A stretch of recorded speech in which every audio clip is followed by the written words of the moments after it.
Hello, Retro Warhammer fans! Today we're going to be painting this amazing Chaos Renegade of Tzeentch back from Rogue Trader days in the 80s. We're going to be doing him in this awesome teal color scheme, and we're going to have a lot of fun doing it. Let's get started. So let's get right into it. Now, this Tzeentch Renegade comes from the late 1980s, as far as I can tell, and was sculpted by Michael Perry. Now, these models, I think at the time, these models were sculpted more to fill gaps in representation for the various options that you could find in Realm of Chaos, and therefore most of them are named by their mutations. In particular, this guy was called Three Arms because he does in fact have three arms. But more than that, this model has so much more going on, doesn't he? Right. He's got this crazy horse-looking head.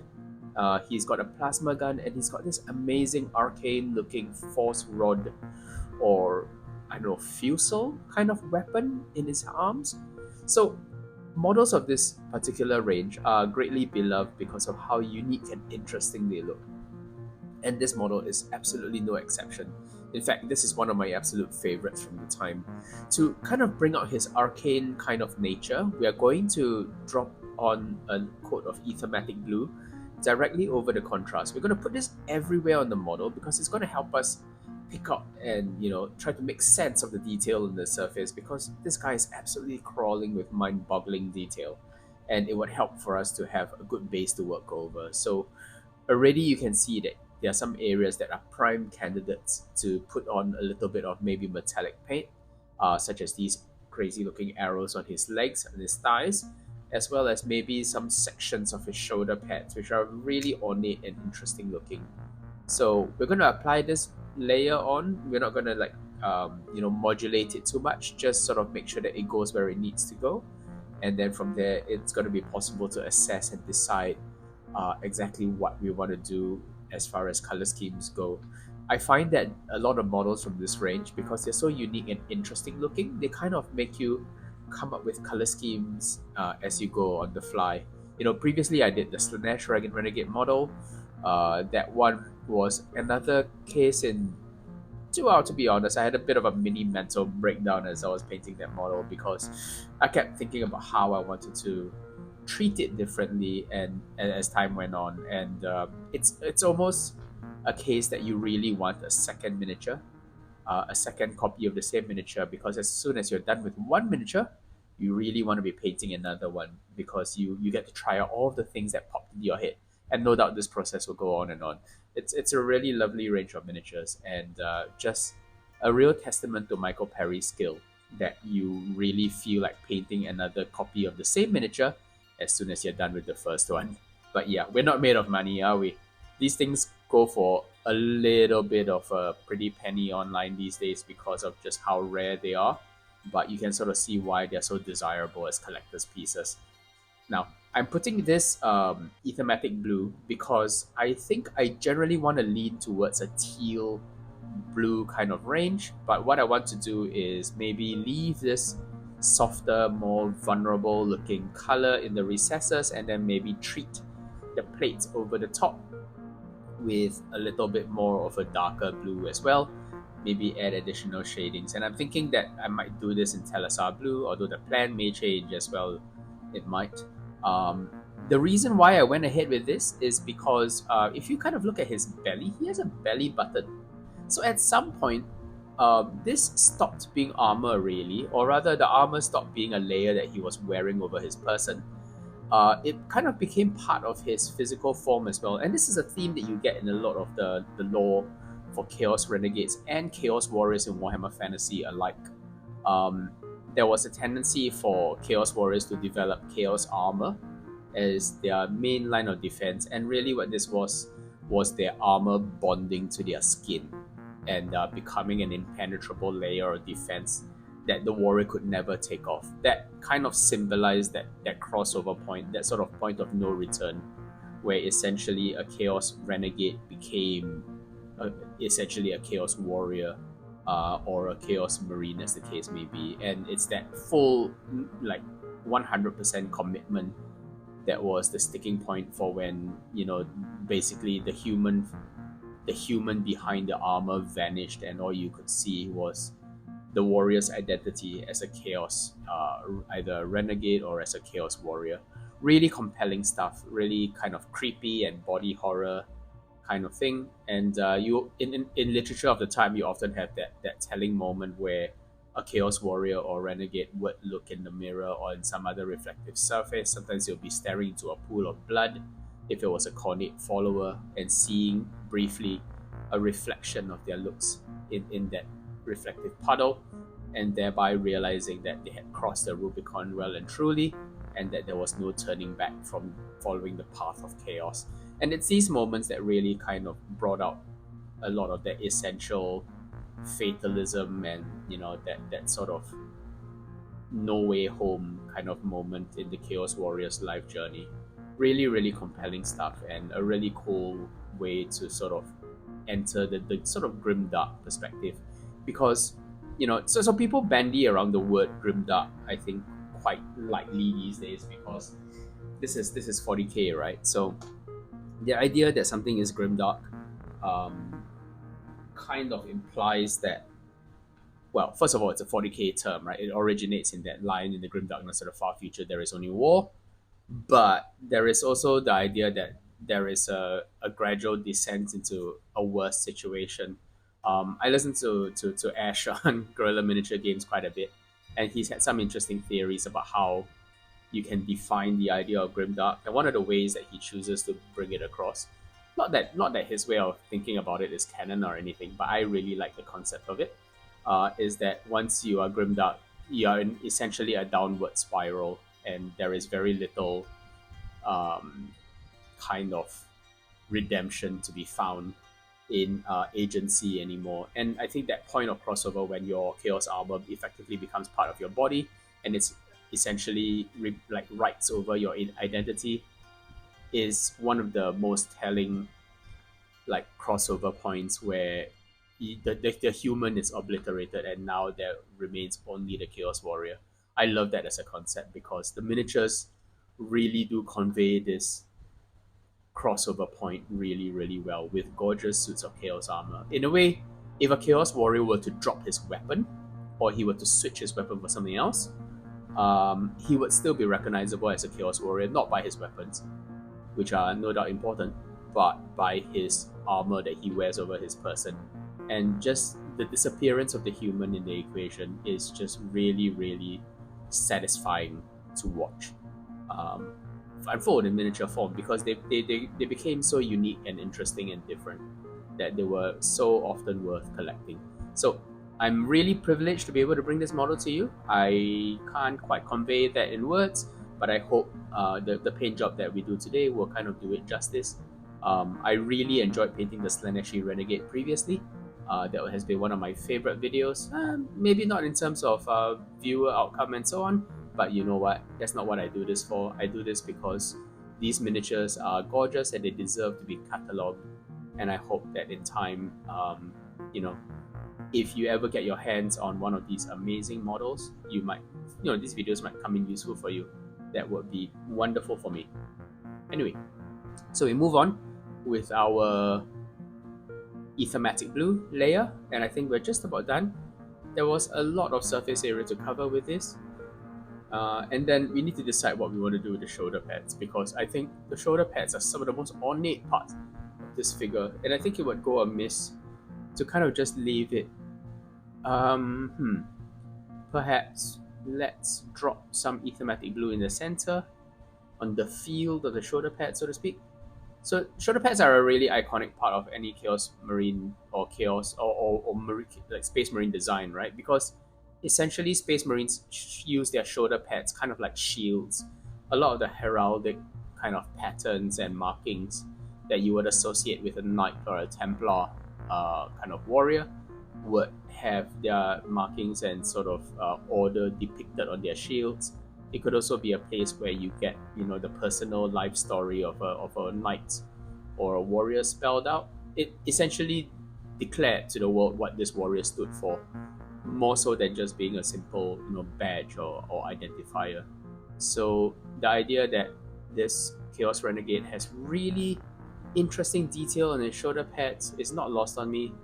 Therefore, I think we want to make a special effort to defining it. Now, we can take a closer look at it now, and you can sort of see that the Tzeentch icon appears very, very prominently on the shoulder pad. So I imagine I will be picking that out in gold at some point, or maybe some other color. Not entirely sure yet, but it's really well done. It's a pity that it's in a part of the model that you don't quite see readily, but maybe that's just the subtlety of Tzeentch. That if you, it's only when you look closer that you sort of see really, really obvious clues. I like to think so anyway. That's just my headcanon. Maybe I'm just gushing because I love this miniature so much. So we are almost done with the Aethermatic Blue, and we are good to go and add the next color to this equation, which I think after drying has to be silver, just so that we have an understanding of how this model breaks down. Okay, back in a bit, guys. Okay, next we're going to move on to his plasma pistol, which we are going to do in a nice shade of retro red. So this is just something that I've seen a lot in artwork of the period. Like, it seems to be that unless the armor of the model itself was red, and therefore necessitated a different color for the actual plasma gun, you would see plasma pistols and plasma weapons in general then be done in yellow, which is the next color of choice.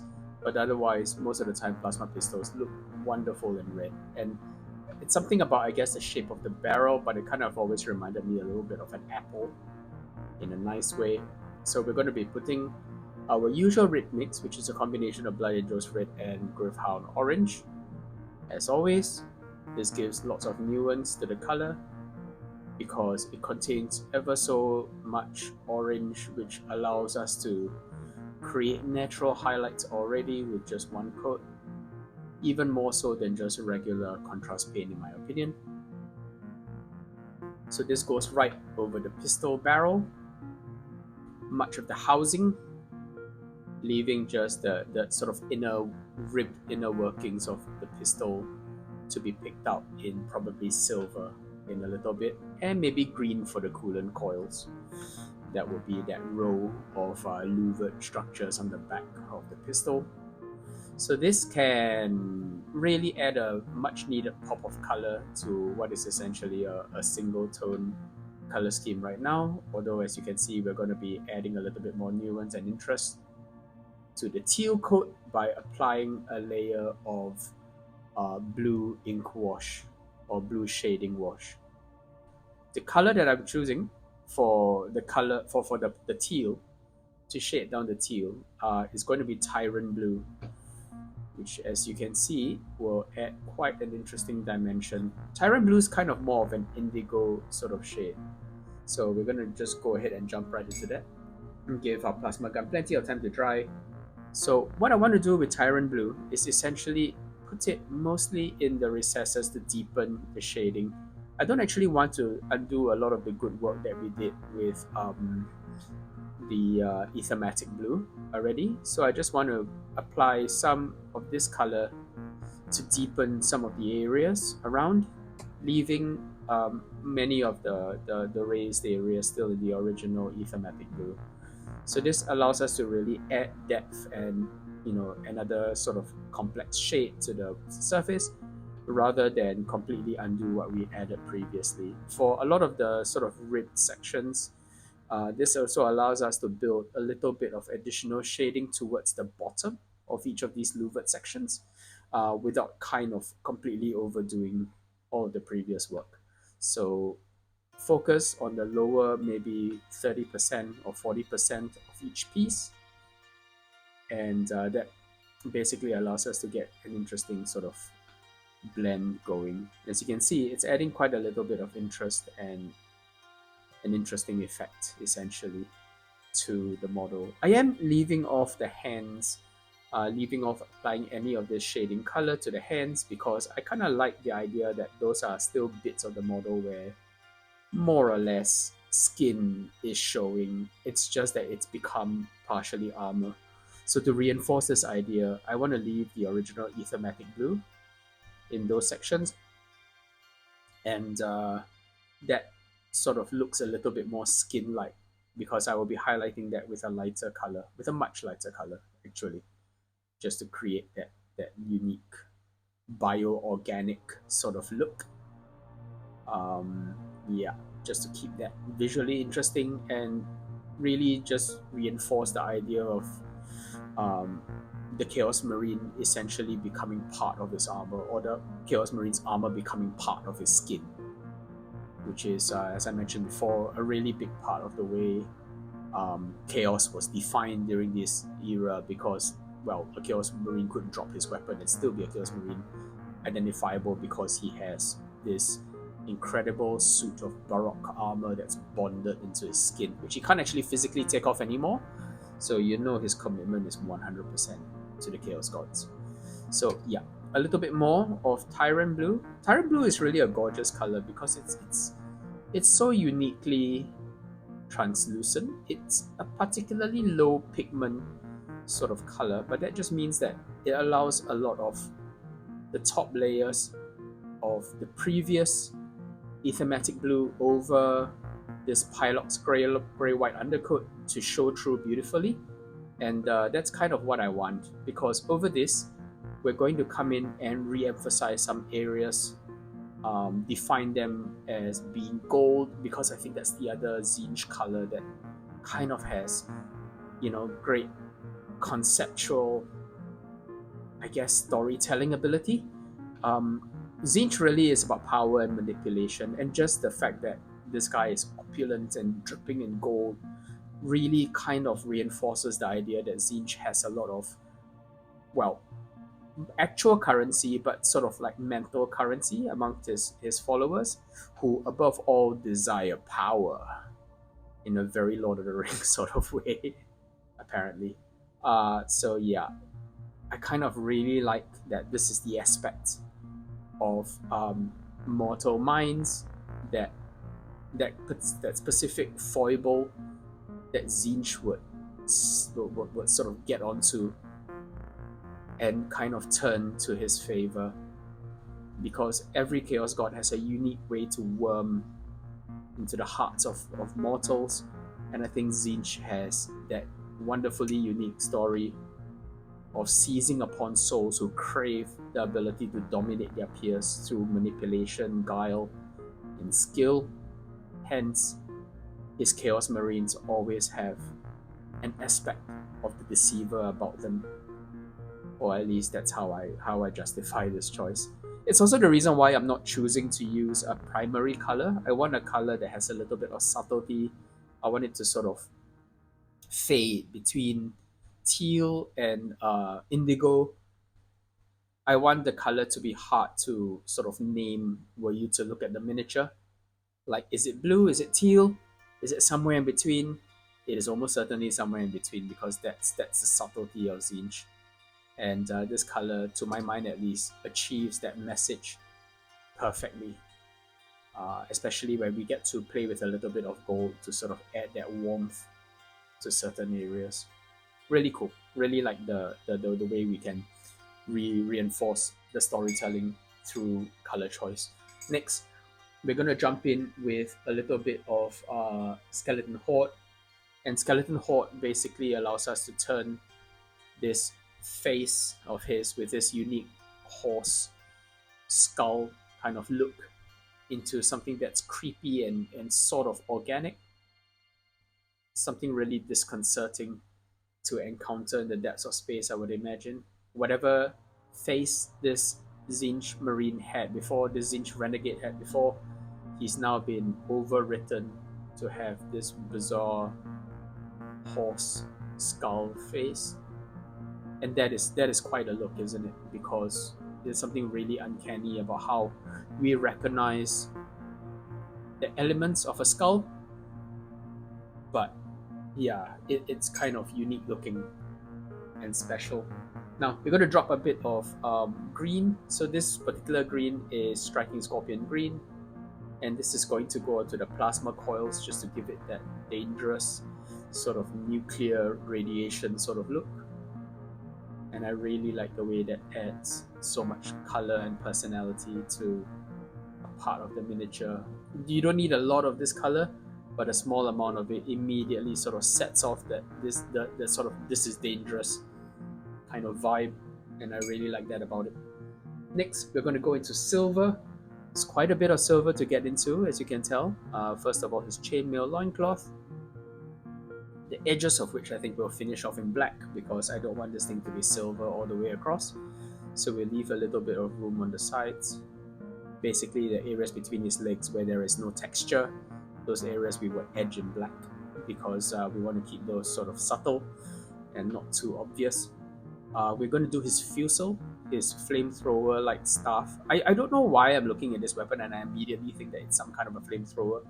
I think just something about how it looks nondescript as a weapon, but yet clearly draws upon some kind of an arcane energy source.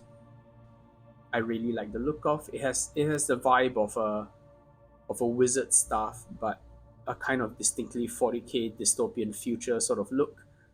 A little bit arcane, a little bit dangerous, and just perfect for the Tzeentch Marine to project fear into the hearts of his opponents. So that goes on fairly straightforward, lots of silver. And the silver that I'm using as ever is Vallejo Silver, specifically the Model Air Silver, because this, as you can see, goes down really beautifully and smoothly. And when shaded with an appropriate color, a tint turns it into the most lustrous gold that you can get for such a small amount of work. More on this later when it's time to drop the silver on. I'll drop the gold wash on. Next, he has quite a complex design on his shoulder pad, so I'm going to try to get most of this stuff on camera if I can. He's got his Tzeentch symbol over here.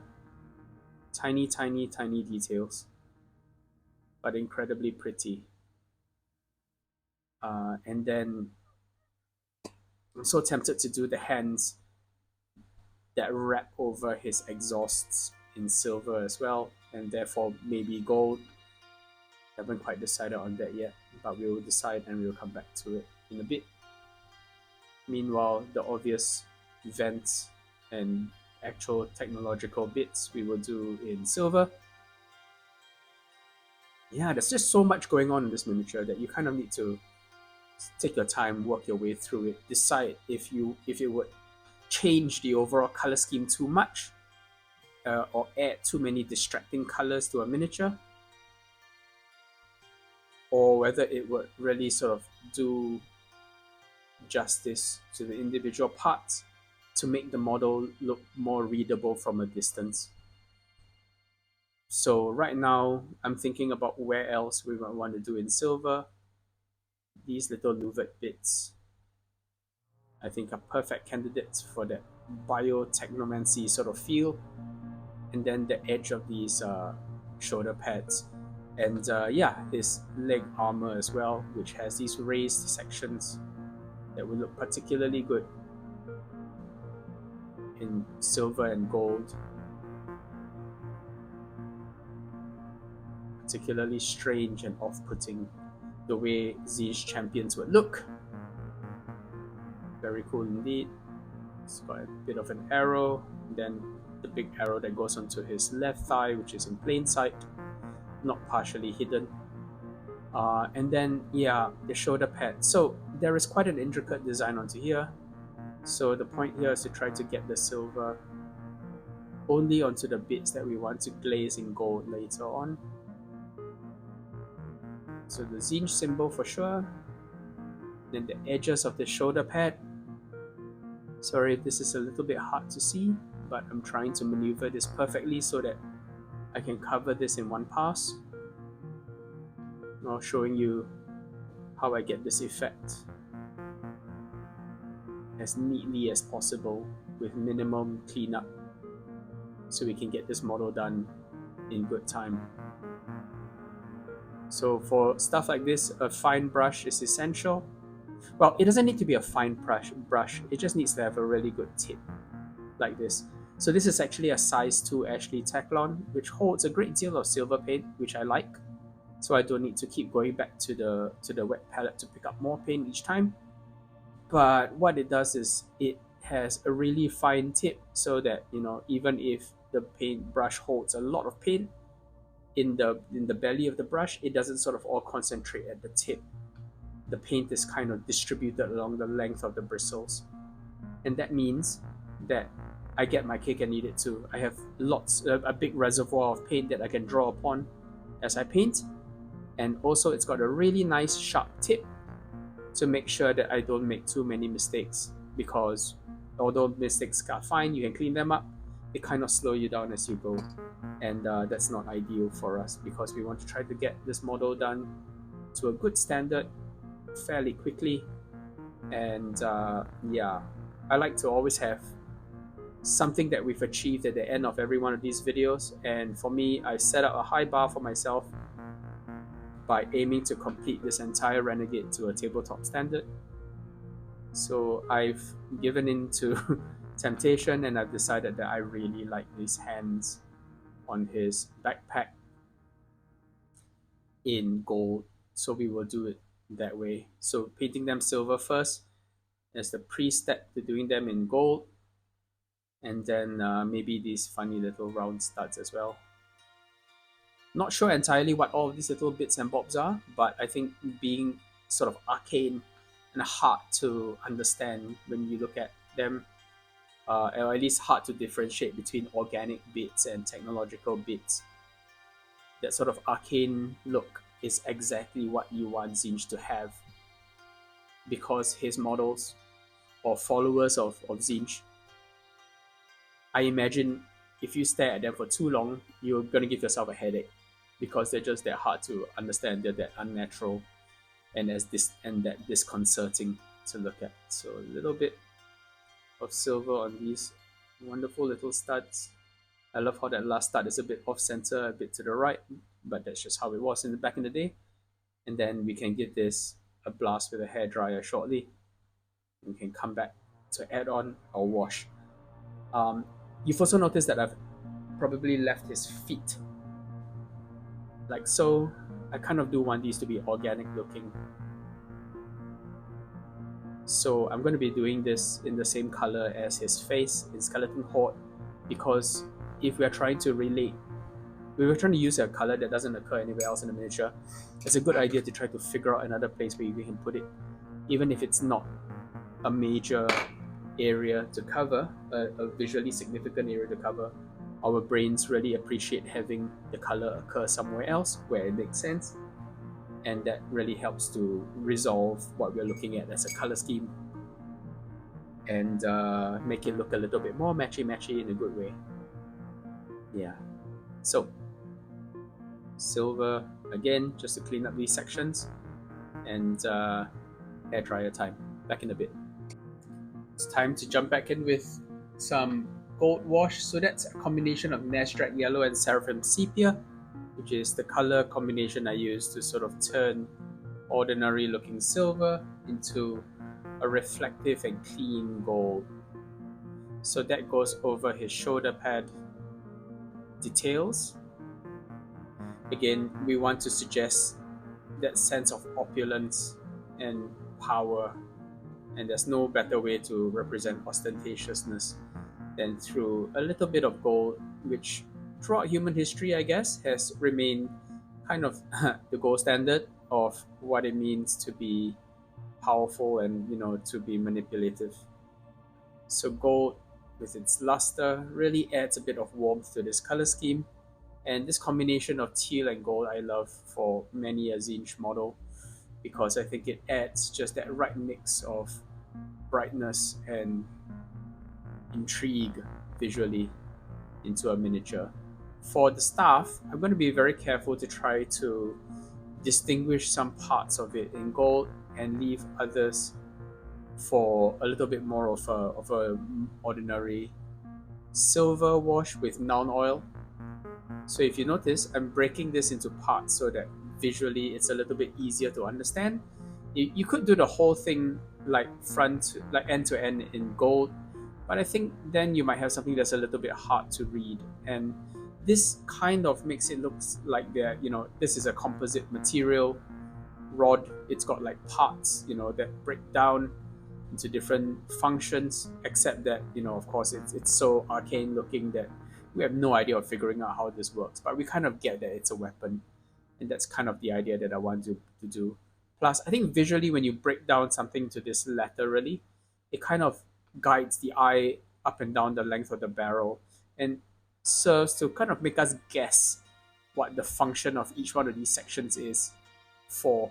So, for example, that thing at the front almost certainly looks like a muzzle of some kind, which kind of leads us towards the idea that it's a gun of some description. But we have no idea, of course, how to interpret a weapon like this because clearly it just looks dangerous and appears to fire some kind of an energy bolt of some description. So having the little sections of silver visually separates it, plus helps us to understand it as a gun. As for these weird kind of like hands which are holding on to the exhausts of his backpack, that really just sort of brings them to our attention visually. Whereas the more mundane looking grates over here, I'll probably leave those in silver because that looks more like a functional thing, less of an ostentatious ornamented thing. So yeah, dividing that up between practical surfaces, those that have a job to do, as opposed to those which are kind of decorative and interesting looking, is kind of key to breaking up how we understand these components. So likewise, that arrow on the leg that serves no purpose rather than to draw the eye upward, in my opinion, can be gold, as well as his thigh plates, which weirdly enough kind of look more designed to constrain his ability to move rather than to provide any real protection. So I don't know, there's an interesting idea of, the like Tzeentch being the ultimate puppet master, that, despite the fact that you have gained the ability to deceive and to manipulate others, that ultimately you are being manipulated by Tzeentch. I do love the fact that these armored sections appear to serve no function other than to make it difficult for this poor marine to walk around. But I guess he's kind of cast his lot in with demons anyway. So on his head be it. On his horse head be it, because he does have a strange horsey head, which I really do like. It's very, very unique. And it's certainly a choice, isn't it? It's very heavy metal album cover, in my opinion.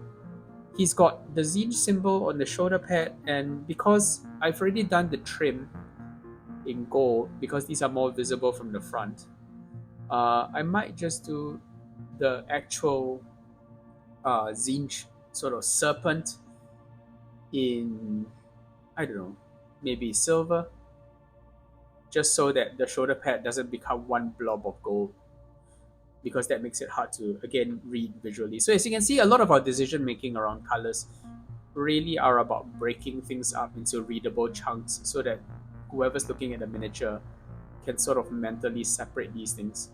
And that really sort of reinforces the logic and the world building of this bizarre warrior who basically looks dangerous, but dangerous in exotic ways that we don't necessarily know how to interpret without some visual cues. So I think that looks pretty exciting. And he needs to look exotic and different, but at the same time familiar enough for us to recognize which bits we should be ducking from should this warrior turn his gun to face us. So yeah, I think that's good enough for gold. Whoopsie doo. Fell down. Are you okay, son? You feeling alright, little horsey boy? I think he's fine. Cool. So next we're going to come in, I think, with a little bit of non-oil, and this is going to finish off the metal bits for us. So primarily his loincloth. I haven't yet done the sides in black, but maybe just a bit of non-oil will prime us for that. So as mentioned in like multiple times, like a lot of these older miniatures, because they were sculpted in such a way that they needed to be pulled from a mold, from a two-part mold easily, very often they'll have sections which are kind of not detailed. They are just there to be smooth, such that when you separate the miniature from the mold, it will come out smoothly in one piece and rather than broken and in separate parts. So these areas, like for example the left side of his loincloth, his chainmail loincloth, are best just left dark because there's no detail there, and it's more of a functional area rather than as opposed to having a loincloth front and back in two pieces. It's just bonded together into one piece to make it easier to pull from the mold. So those areas we just leave kind of dark and in the shadow, and that's probably the best way to treat that surface.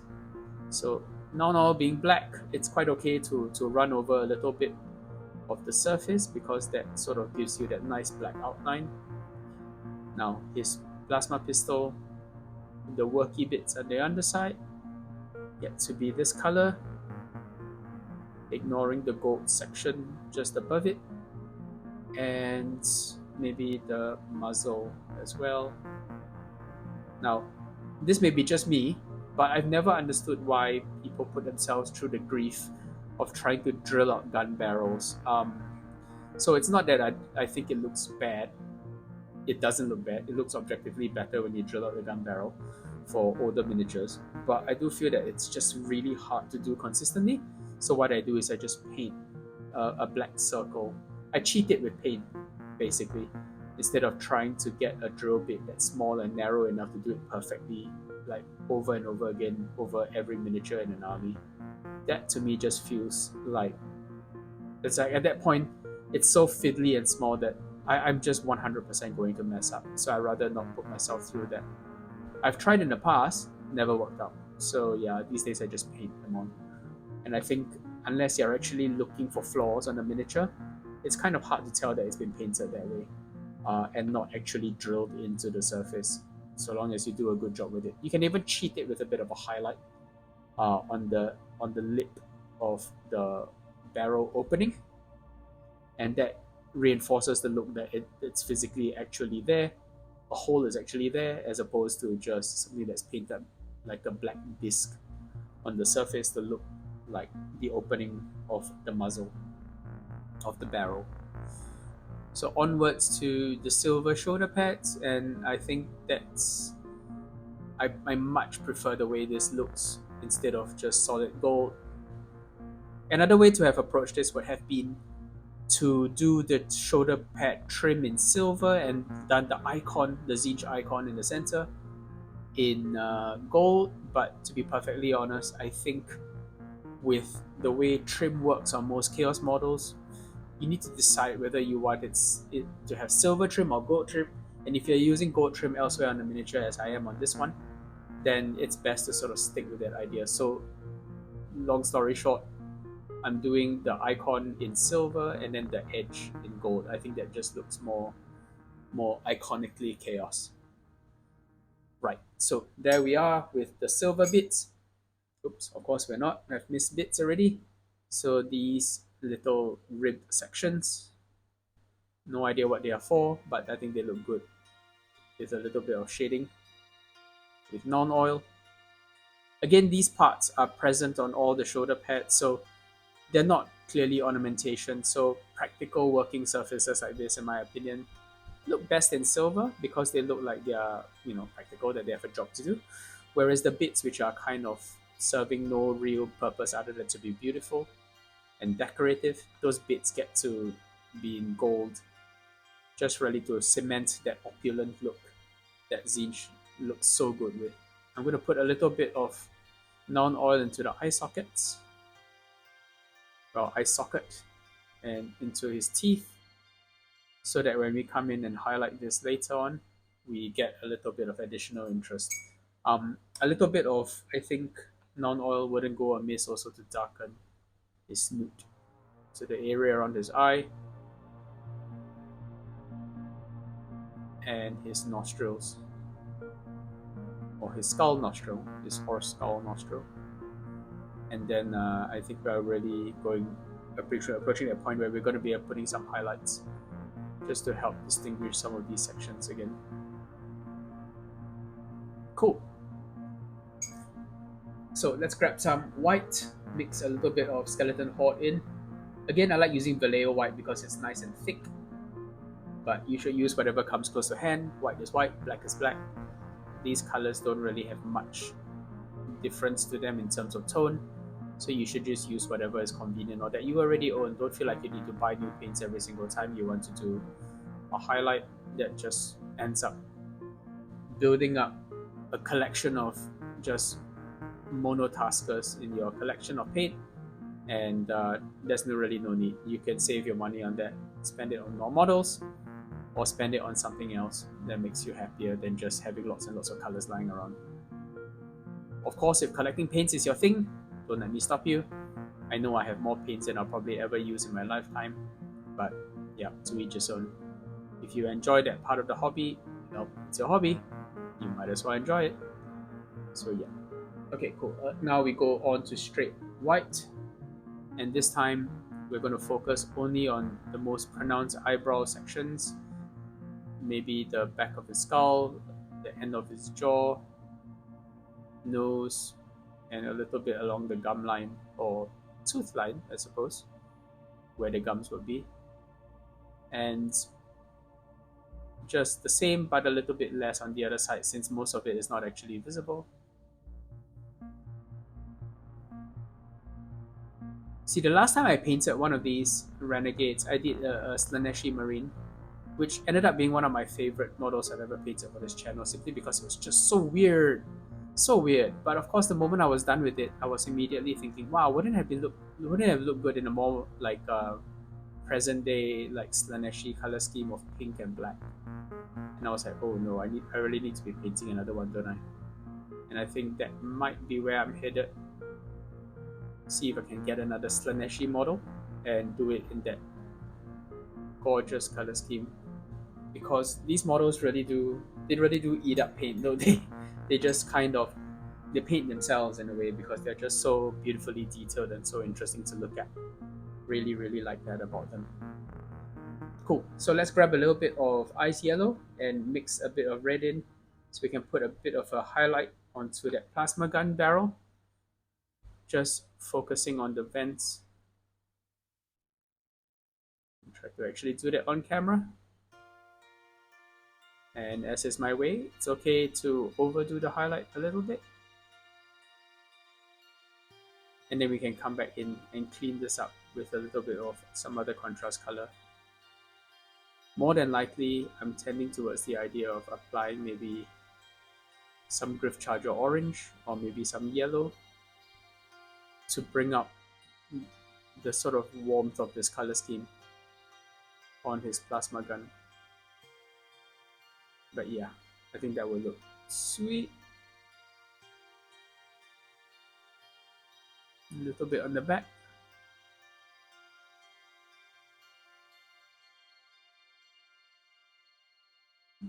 Just sort of feather this slightly to make sure that it blends a bit better into the surface when it comes time to hit it with our next shading wash, or rather tinting sort of layer. So I think I will use Iyanden Yellow, just a nice warm yellow color, to bring that bit of orange back in. But we're going to put a touch of our red mix, our Blood Angels Red and Seraphim Sepia, just so that it all belongs in the same family of colors, and that takes the edge of the pink off.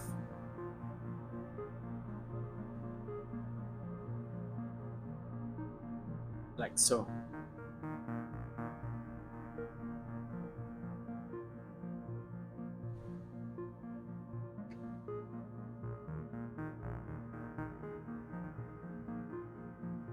Yep.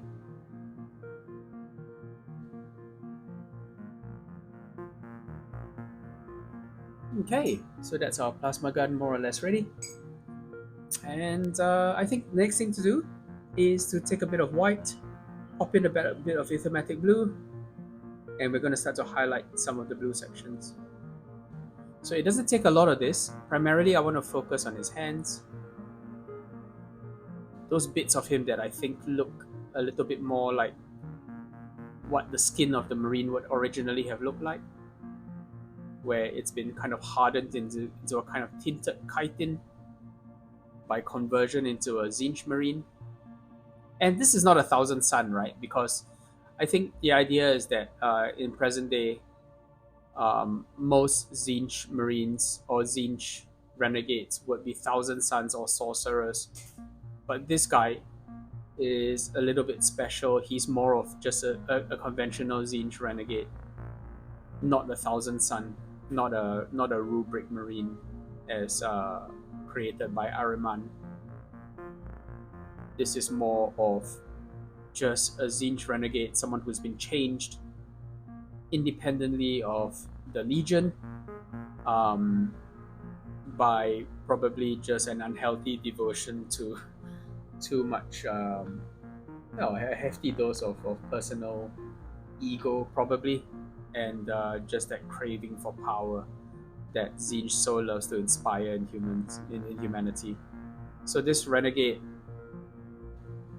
kind of has a unique look to him, or her, as the case may be. I have no idea what's going on inside the suit of armor, but clearly as a marine, probably a dude who's now more horse than man, as is the case so often. Sorry, a bit of Matt Berry slipped through there for a moment.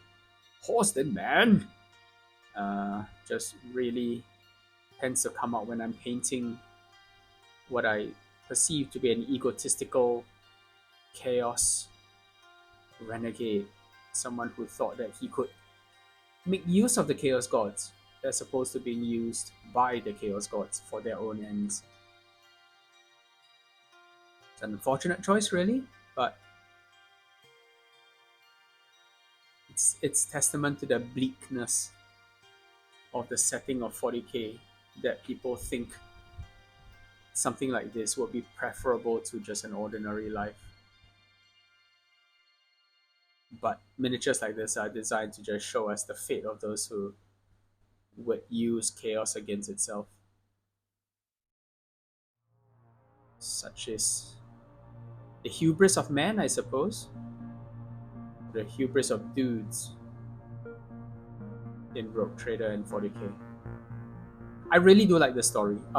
This style of miniature, the idea that you could be Tzeentch without being Thousand Suns, because I think Tzeentch Marines are like rubric Marines are a little bit overexposed. As much as I like the concept of them, the very soullessness has essentially made them into kind of empty automata like robots, and that kind of devalues them a little bit. Like, they're no longer dangerous, they're just kind of like empty robot husks, and therefore they get hard done by in games like Space Marine 2. Ugh. Poor guys. I mean, every one of those rubric Marines has lived a more interesting life than Titus has, in my opinion. Which is how it is, I guess, when you're not the poster boy for 40k. It's a bit unfortunate. Maybe that's what's basically turned these guys to chaos. The idea that they feel hard done by the law. And what is a game designer to a setting like 40k, if not the ultimate manipulator of fate? If you're popular and people buy lots of minis, you get more favor, and maybe that's the real 40k horror story. That you die in obscurity, or you sell lots of miniatures and therefore become popular. Unfortunate, really, because to be honest, I think that Games Workshop could sell anything. Such is their ability to produce amazing miniatures and sculpts. If only they chose to do so. If only they chose to spend the attention on it rather than the poster child every single time, they could create wonderfully compelling armies of almost any faction that they wanted to. But nope, we get Marines every time. At least we get some Chaos Marines, and that makes me happy. But yeah, they are few and far between, I'm afraid. So there. But yeah, I guess without the foil of Imperial Marines, Chaos Marines would be a lot less different and interesting as well, so I can't complain too much. It's just they're very low on my list of priorities. I do, however, want to paint that second edition Space Marine. And I think I might go for a non-standard color scheme, maybe an original chapter of my choosing, simply because why paint something painted by somebody else, right? If the models are sort of able to be customized and done differently and uniquely, why not exercise that privilege? So yeah, I might do that just to keep things interesting, and so I don't whine about Space Marines too much, as I have a tendency to do, unfortunately. But yeah, there you go. Okay, so I think this is where we're gonna leave things. I think he looks sweet, handsome devil, literally. The horse head I find really appealing. Kind of really like the way he looks. So thanks guys for watching. I hope you've enjoyed painting this with me as we go through a little bit of just what it means to be a Chaos Marine or a Chaos Marine Renegade in the 40k setting. Hope you enjoyed watching, and I'll catch you in the next one. Cheers. Bye bye. Love you all. Like, comment, subscribe, all that good stuff. Bye bye.